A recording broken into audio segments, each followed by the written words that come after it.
Nandito kami para to express ourselves of what's going on to support our country, especially in Davao City. Kung anong pinaghihirap natin pinagdaanan ngayon, kami po dito sa abroad, hindi namin kaya. So that's why lumabas din kami ngayon. Tao dito, may mga buhay din ito. Mga Pilipino din ito. Isa din ito sa bumoto sa kanila. Pero tila bagang wala silang narinig. They don't care about these people. Nananawagan din ako sa lahat ng mga katropa kong mga pulis dyan. Anak, tiba ka kayo. Ikaw, General Torre. Pulis din ako. General Torre, terorista ka kunada. Member ako ng KOJC. Alam ko, itataya ko ang buhay ko rito.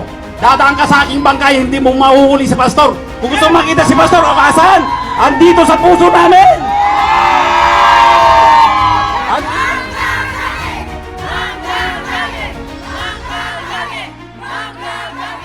Mga kababayan, sa lahat ng mga Pilipino na nandito ngayon sa Los Angeles, OFW at member ng KOJC.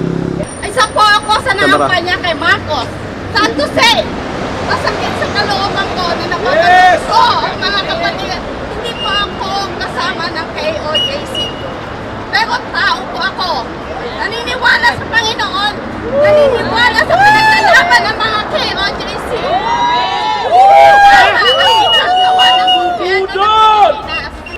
Nandito kami ngayon upang itinaas namin ang aming mga tinig para labanan ang lahat ng mga pagyapak sa karapatang pantao, lalong-lalo na sa lahat ng mga misyonaryo at inosenteng Pilipino na nandun ngayon sa Davao City.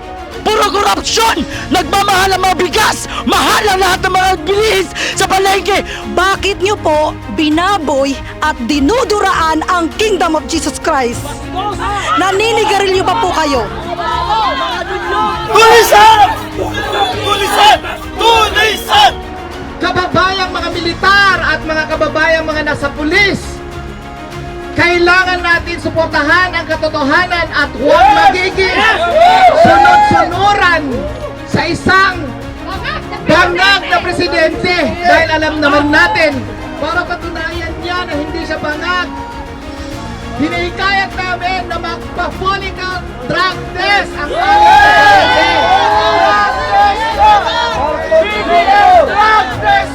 But y'all cannot take the truth, because false document, everything y'all done, y'all will never find nothing. He didn't do no wrong. Same thing they did with Jesus Christ. He preached the truth. He saved a lot of souls. You cannot handle it. Get out and leave us alone. I want to thank you for everything you have done for me, Pastor. What everybody doesn't know is that I grew up here in the kingdom, 7 years old, and I know Pastor! we love Pastor. We love Pastor. We love Pastor. Ang injustice na ito na ginagawa ni Bongbong Marcos at ng government, especially si Torre. Humanda ka lang, Torre. Ang justice of heaven ay paparating na sa inyong lahat. Hustisya! Hustisya! BBM resign! BBM resign! BBM resign! BBM resign! BBM resign! Ngayon ay nananawagan sa inyo na kayo po ay mag-resign. Hindi po kami kontento sa ginawa ninyo. Sumasakit po ang aming puso dahil sa totoo lang po.